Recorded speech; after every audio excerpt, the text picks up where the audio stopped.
naman akalain na di ko rin inaasahan pa. Narito tayo ngayon upang matunghayan ang nagiinit, nagbabaga at talaga namang usap-usapan at nagtitrending na latest issue ni Ate Erica.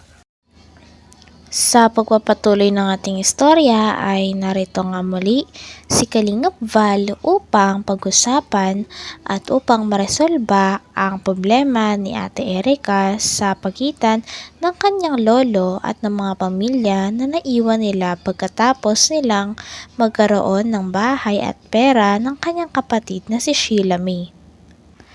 Dito nga ay sinasabi ni Kalingap Val na baka kaya nagagalit ang tita nila Ate Erica at bininyag sila ay dahil hindi sila sinama sa pera nila Ate Erica.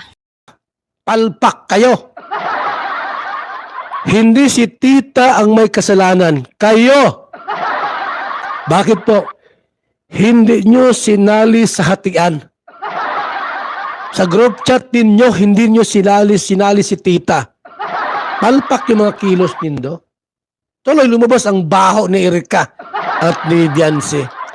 Dapat pag nagplano kayo, ang unang isama ninyo kontrabida.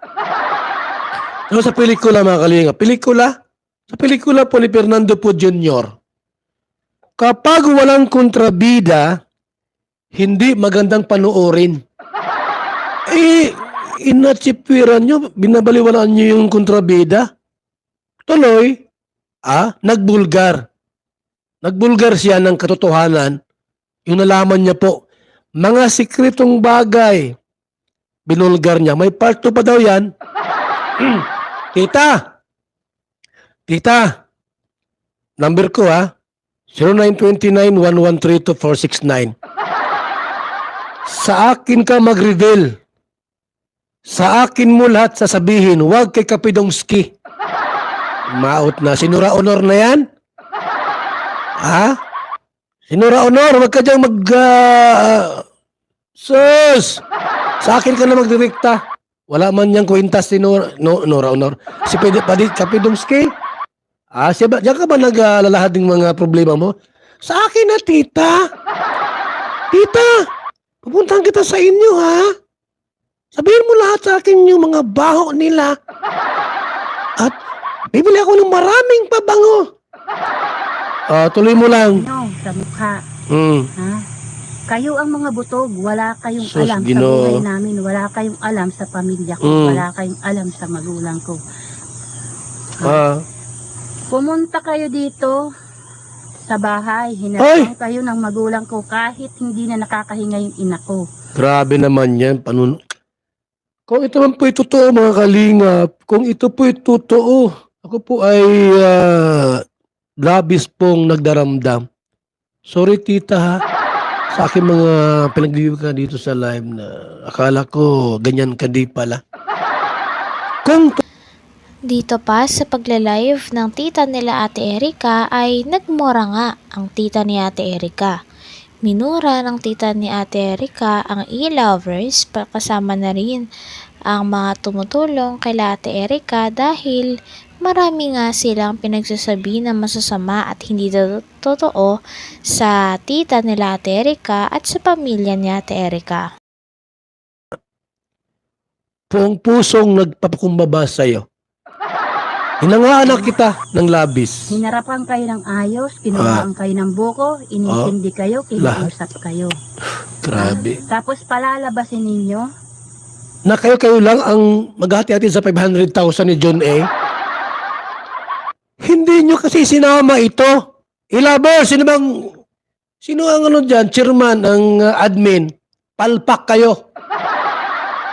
Palpak kayo, ilabers. Hindi nyo isinama si tita sa inyong grupo. Wala kayong mga utak. ang magulang ko, Wala yun, yan, binulgar na kayo. Sa sikat ng araw. Ha?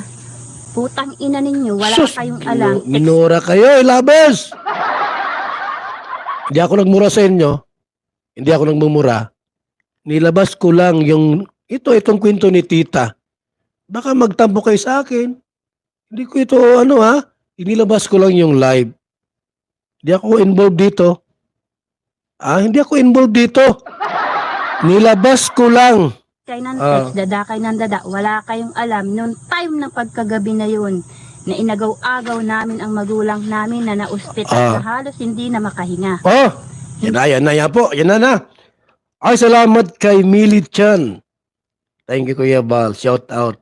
Thank you so much. Millie Chan, salamat sa iyong pakulay, ha. Salamat Hindi po. kayo naghihirap, manghayop kayo. Pinumura na po. Tumigil kayo ng kahambugan ninyo. Sino? Mga ilaber, Yeah! nagkatira lang. Pahiya kayo ngayon, ha? Ilabas! Wala kayong mga utak. Ito, ha, bilang isang kaibigan ninyo, dapat ang una nyong sinali sa group chat ninyo, si Tita. Si Tita. Ay, ang ginawa nyo, initsepwiran nyo ay, huwag nang isama si Tita. May scammer yan. Baka yung pera ni John uubusin yan, i-scamin sa atin. Yung tindahan nga, galing kay Erika yan.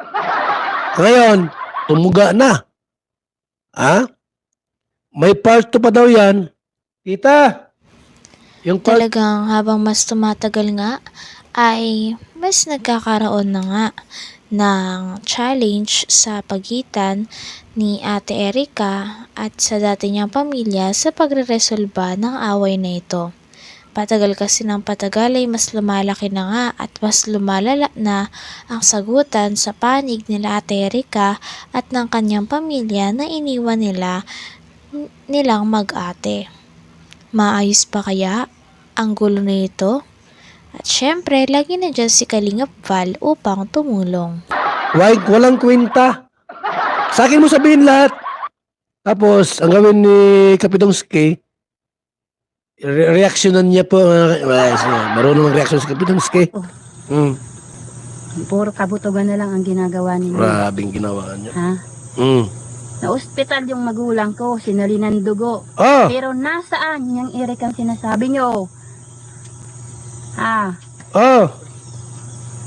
Nasaan yung Eric ang sinasabi ninyo? Wala. Nandun, naliligo sila sa ano? Saan? Sa San Pascual. San Pascual.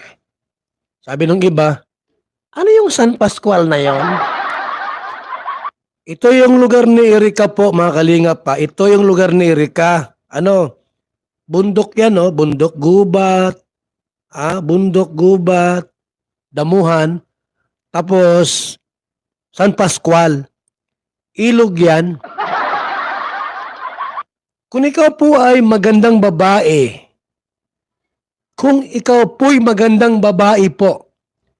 hindi ka pupunta sa ilog. Saan ka pupunta? Dito po sa side na yan, malapit sa dagat, may mga resort dyan. May mga beaches, resort. Dapat, maganda ka, may beauty ka, doon ka pupunta sa mga resort. Hindi sa San Pascual. Malakad ng 5 kilometro. Ate, hindi mo ako na, ang daming gagamba dito, ang daming langgam. San Pascual po, mga kalingap, gubat yan. Kung maganda ka, sosyalira ka, bakit ka pupunta sa San Pascual, doon maliligo? Dapat doon sa harap ng bahay mo, ikaw ng mga beach resort. Doon sila, Kalingap Rab, nagpa-party-party. Bakit San Pascual? Nilakad yung 5 kilometrong San Pascual na yan. Yan sabi ni Tita, na San Pascual kayo naliligo sa ilog. Ano yung tambay? Tambay ba kayo? Yung mga tambay doon sa San Pascual naliligo. May dalang gin. Pero sabi, maganda si Erika. Gandang mukha. Hanggang dito na lamang muna ang ating nag-iinit, nagbabaga, pinag-uusapan at talaga namang nagtitrending na latest issue ni Ate Erika. Maraming salamat sa inyong panunood. Hanggang sa muli. Bye!